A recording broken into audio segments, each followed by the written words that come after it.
اور کیا بہوؤں بیٹیوں کا تماشا لگایا ہے، اور نیم برہنہ بیٹیاں لوگوں کی شہوانی نگاہوں کے سامنے ہیں، اور باپ بھی کھڑا ہے اور بیٹا بھی کھڑا ہے، نہ باپ کی آنکھوں میں حیا ہے، نہ بیٹے کی نظروں میں حیا ہے، نہ بھائیوں میں غیرت ہے، اور کہتے ہو اللہ کی رحمتیں ہمارے اوپر نازل ہوں۔ یہ تو شکر کرو پتھر نہیں برستے محمد عربی کے قدموں کا صدقہ۔ اسلام کا جو بنیادی اخلاق ہے وہ حیا ہے، یہ بات ذہن میں رکھیں۔ ہر دین کی ایک پہچان ہے، حضور نے فرمایا اسلام کی بنیادی پہچان کیا ہے؟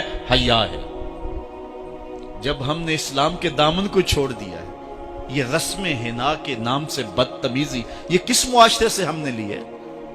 ہمارا تو رب یہ بھی گوارا نہیں کرتا کہ ہفتے کے دن کی تعظیم ہو اور اونٹ کا گوشت ایک بندہ ترک کرے یہودیت کی رسم سمجھ کے، اسلام سے ٹکراتا نہیں ہے، پھر بھی جو ہے وہ اسلام اس کو گوارا نہیں کرتا۔ اور کیا بہوؤں بیٹیوں کا تماشا لگایا ہے، اور نیم برہنہ بیٹیاں لوگوں کی شہوانی نگاہوں کے سامنے ہیں، اور باپ بھی کھڑا ہے اور بیٹا بھی کھڑا ہے، نہ باپ کی آنکھوں میں حیا ہے، نہ بیٹے کی نظروں میں حیا ہے، نہ بھائیوں میں غیرت ہے، اور کہتے ہو اللہ کی رحمتیں ہمارے اوپر نازل ہوں۔ یہ تو شکر کرو پتھر نہیں برستے محمد عربی کے قدموں کا صدقہ۔ اگر ان کی رحمت نہ ہو درمیان میں، ابھی آگ لگ جائے دونوں جہاں میں۔ یہ تو ان کی رحمت ہے کہ پتھر نہیں برستے۔ پچھلی قوموں نے ایک ایک جرم کیا، کسی کے اوپر پتھر برسے، کسی کے اوپر خون برسا، کسی کے اوپر ایسا زلزلہ آیا کہ نیچے والی جگہ اوپر اور اوپر والی بستیاں نیچے، لیکن اس امت پر ایسا نہیں ہوگا۔ اللہ کہتا محبوب تیری وجہ سے نہیں ہوگا، ورنہ حضور نے فرمایا کہ یہ امت پچھلی امتوں کے قدموں پر قدم رکھے گی۔ یہاں تک حضور نے فرمایا کہ اگر کسی شخص نے اپنی ماں کے ساتھ بھی زیادتی کی ہے تو یہ وہ بھی کرے، اور دیکھ رہے ہیں کیا کچھ نہیں ہو رہا۔ قبروں سے مردے اکھاڑ کر کے ان کی بے حرمتی نہیں کی جا رہی۔ کبھی ایسا بھی ہوا تھا؟ کیا کچھ نہیں ہو رہا؟ تم کہتے ہو کہ ہمارے اوپر اللہ کی رحمتیں نہیں اترتی، میں کہتا ہوں شکر کرو پتھر نازل نہیں ہوتے، اور یہ صدقہ ہے محبوب کی کالی کملی کا۔ اور اللہ نے فرمایا ما کان اللہ لیعذبہم وانت فیہم، محبوب تیری وجہ سے میں عذاب نہیں اتارا ورنہ پیس کے رکھ۔ تو ہم اپنے آپ کو دیکھیں، اپنے کردار کو دیکھیں، اپنے حوال کو دیکھیں، سر سے لے کر پاؤں تک ہم اسلام میں آ جائیں، چھوڑیں آدھا تیتر آدھا بٹیر، جہاں جی چاہا اسلام کے دامن میں آگے اور جہاں جی چاہا ادھر چلے جائیں، مسجد میں بھی چندہ دیا اور ہوٹل میں بھی شراب پی، رب بھی خوش رہے شیطان بھی راضی رہے، ایسا نہیں ہوگا۔ رب کہتے نہیں کہ میرے ہو تو پھر میرے ہی ہو۔ کوئی بھی غیرت مند محبوب نہیں جو ہے تسلیم کرتا کہ میرا محب کسی اور کی طرف نظر اٹھا کے بھی دیکھے، تو رب سب سے بڑا غیرت مند ہے، وہ نہیں چاہتا میرا ہو اور کسی اور کی طرف دیکھے۔ تم کون ہے؟ مغربی تہذیب لگتی کیا ہے تمہاری؟ اپنی ملت کا قیاس اقوام مغرب سے نہ کر، خاص ہے ترکیب میں تجھے قوم رسول ہاشمی۔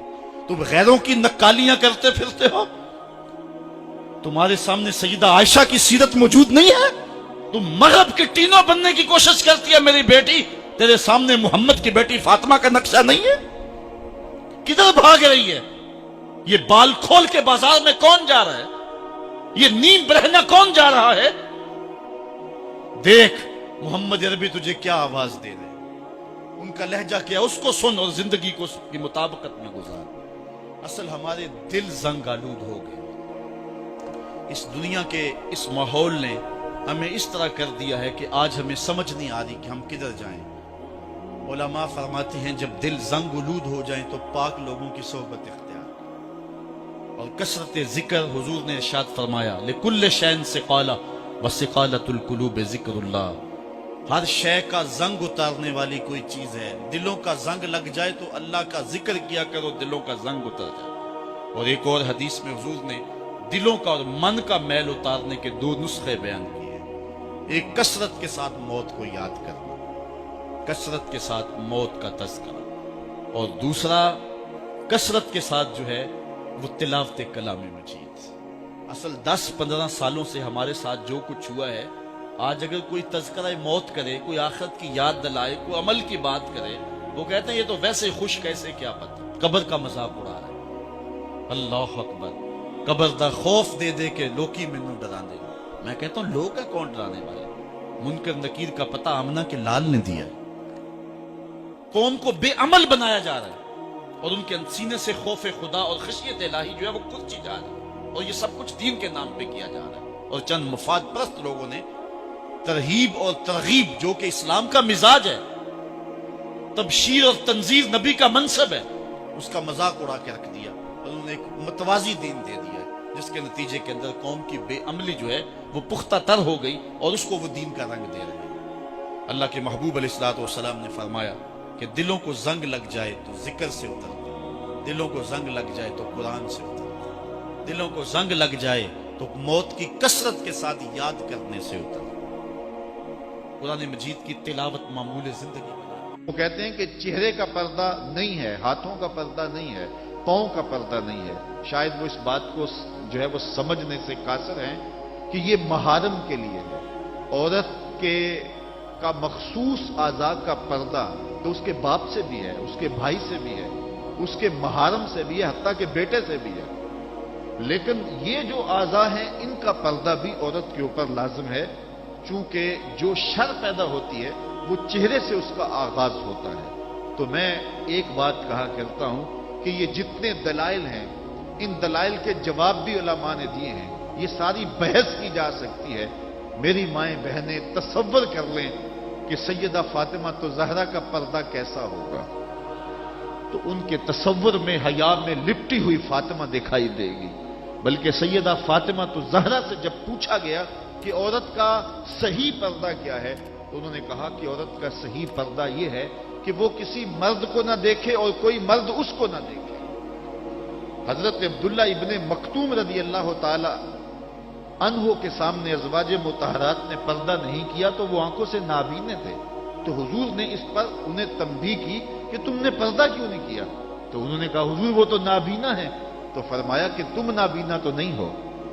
تو پردہ مرد سے بھی ہے، جہاں فتنے کا امکان بھی ہو، شریعت نے وہ راستہ ہی مسدود کر دیا ہے تاکہ کل کوئی فتنہ کھڑا نہ ہو جائے۔ تو میں سادی سی بات یہ کرتا ہوں کہ پردے کے حوالے سے دلائل کی دنیا بھی ایک بہت بڑی دنیا ہے، لیکن میری مائیں اور بہنیں یہ تصور کریں کہ سیدہ فاطمہ تو زہرا کا پردہ کیا ہوگا، تو یہ تصور کرنے سے ہی طبیعت میں حیا پیدا ہونا شروع ہو جائے گا، اور سیدہ کا پردہ اور ان کی عصمت اور ان کی آبرو کا انداز سمجھ میں آ جائے گا۔ حضرت اسماء بنت امیس رضی اللہ تعالیٰ عنہ فرماتی ہیں کہ میں سیدہ فاطمہ زہرا کے پاس بیٹھا کرتی تھی، اور انہیں سب سے زیادہ فکر اس بات کی تھی کہ زندگی میں تو عورت اپنے پردے کی حفاظت کر لیتی ہے، لیکن مرنے کے بعد جب پٹڑے پہ چارپائی پہ اسے ڈالا جاتا ہے تو اس کا جسم جو ہے وہ جنبش کرتا ہے اور وہ مختار نہیں ہوتی ہے، تو اعضاء دکھائی بھی دیتے ہیں، اعضاء کی حیت بھی سمجھ میں آتی ہے، تو یہ بڑا مشکل لمحہ ہوگا جو مرنے کے بعد درپیش ہوتا ہے۔ تو فرماتی ہیں کہ میں نے انہیں کہا کہ جب حبشہ کی جانب ہجرت کی تھی تو میں بھی ان لوگوں میں شامل تھی، تو میں نے وہاں حبشہ میں دیکھا ہے کہ چارپائی کے چاروں پایوں کے ساتھ شاخ باندھ دیتے ہیں اور پھر ان کو درمیان میں جوڑ دیتے ہیں اور اس کے اوپر کپڑا ڈال دیتے ہیں اور یہ ایک ڈولی بن جاتی ہے۔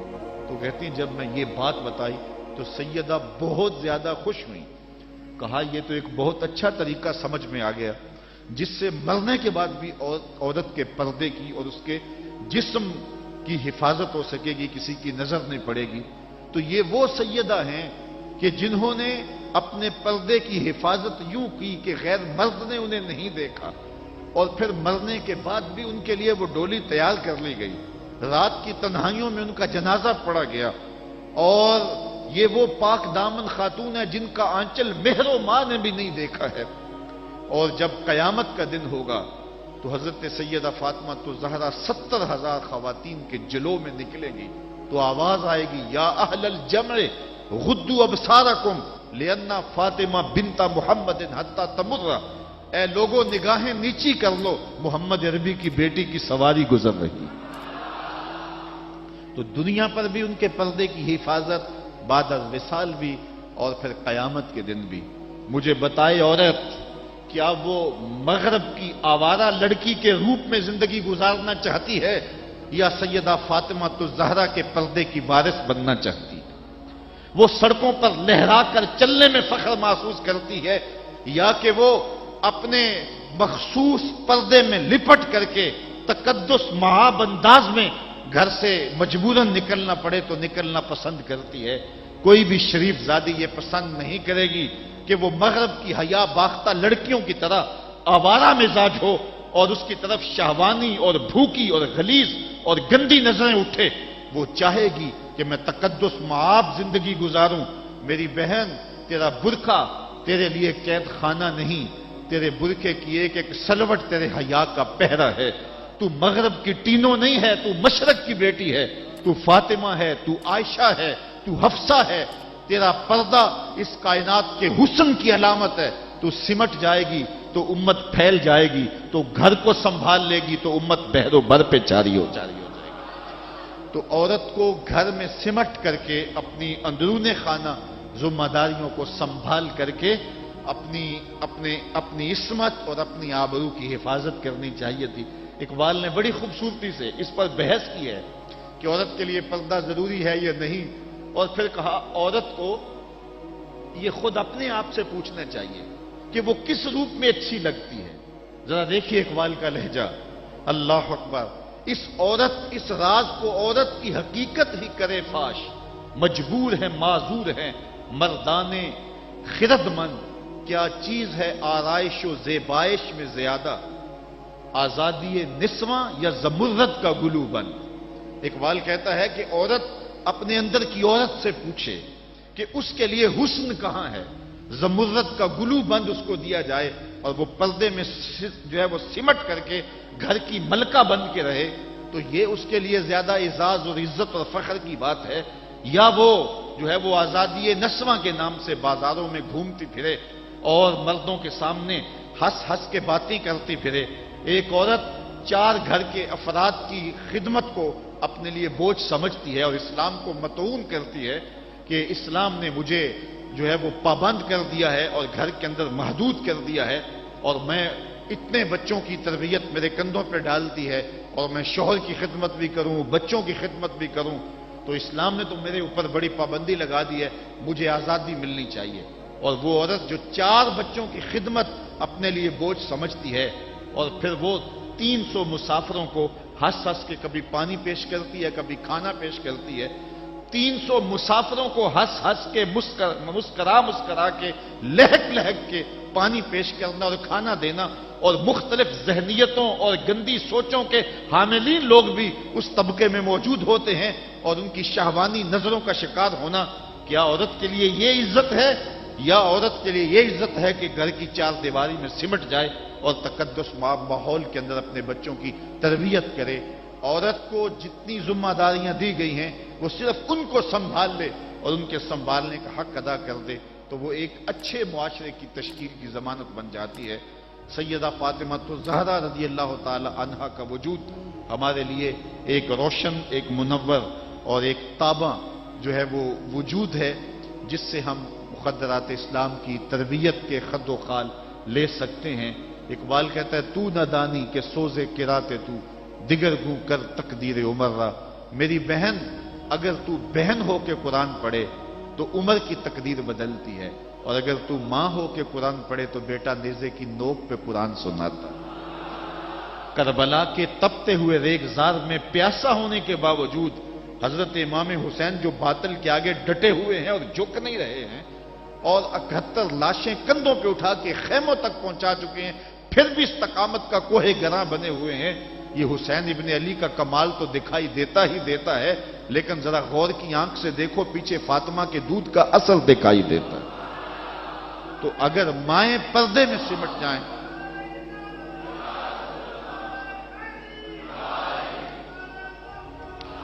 تو یہ حضرت امام حسین کی صورت کے اندر امت کو جو خوبصورت تحفہ دیا.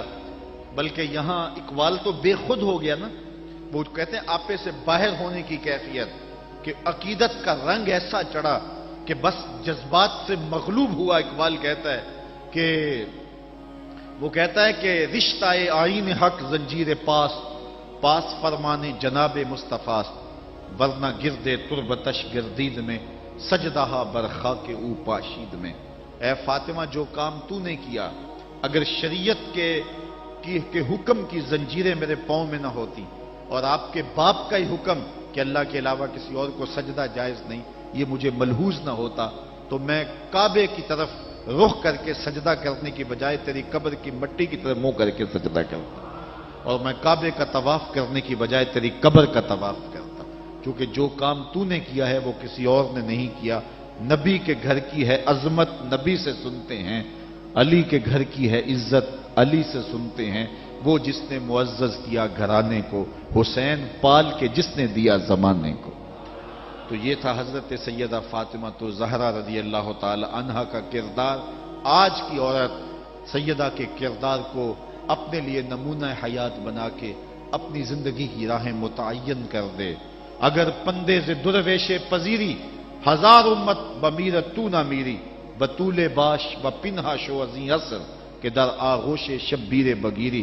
اگر فقیر کی ایک بات تو مان لے، ہزار امت مر جائے گی۔ اقبال کہتا امت مسلمہ تجھے زوال نہیں آ سکتا، اور وہ کیا ہے؟ بطول بن جا اور زمانے کی نگاہوں سے پوشیدہ ہو جا، پھر تیری گود میں بھی حسین کے جانشین جنم لیا کریں گے۔ تو جب عورتوں کا کردار بچوں کی تربیت تک محدود ہوتا ہے اور وہ اس کردار کو بحسن و خوبی نبھاتی ہیں، تو پھر ایک اچھا معاشرہ تشکیل پاتا ہے۔ لیکن جب حیا باختگی زمانے کو جکڑ لیتی ہے تو پھر قومیں اپنا وجود کھو دیتی ہیں۔ ہمیں ان تمام اسباب پہ غور کرنا چاہیے جس نے اس امت کو عروج سے زوال کی طرف دھکیل دیا۔ تو ہمیں ایک سبب یہ دکھائی دے گا کہ مقدرات اسلام کا جو کردار تھا، جو ذمہ داریاں تھیں، وہ اس نے پھر ادا جب کرنا چھوڑ دی اور اپنے دائرۂ کار سے باہر آ گئیں، تو پھر وہ ذمہ داریاں نہ نبھانے کے سبب امت روح بزوال ہوئی۔ گھروں میں بیٹھ کر کے ماؤں نے تربیت کی تھی۔ ہم نے دور اسلام کے اندر بڑے بڑے مشکل حالات دیکھے ہیں۔ مشکل حالات میں جب اسلام پہ سخت سے سخت وقت آئے، لیکن جب درگاہیں بند ہوں گی، جب خانقاہیں بند ہو گئیں، جب مدارس دینیاں بند ہو گئے، جب اذانوں پہ پابندی لگ گئی، جب بہت کچھ ہوا تھا، لیکن ماں کی گود کی درسگاہ تو کبھی بند نہیں نہ ہوتی ہے۔ تو ماؤں نے اس وقت دین کو زندہ رکھا۔ آج بھی ہمیں اسی طبقہ نساء سے امید ہے کہ یہ دوبارہ امت کی نہضت کے لیے جو ہے وہ ایک با ہمت کردار ادا کریں گی۔ اللہ تعالیٰ خواتین اسلام کو حضرت سیدہ پاک کے اسوہ نور کی روشنی میں اپنی زندگی گزارنے کی توفیق عطا فرمائے۔ یہ جو سال ہا سال کے بعد اور سال کے دوران بھی ان کا تذکرہ کیا جاتا ہے، تو فضائل کا باب بھی اپنی جگہ پہ، لیکن ہمیں ان کی زندگی بطور نمونہ اختیار کر کے ماؤں بہن اور بیٹیوں کو اپنی زندگیوں میں شامل کر لینی چاہیے، تاکہ جو ہے وہ اس سے روشنیاں اور اجالے زندگیوں میں شامل کر لیے جائیں۔ اللہ تعالیٰ اپنی خاص رحمتوں سے ہمیں مالا مال کرے اور اپنی خاص کرم نوازیوں سے ہم سب کو اپنی رحمت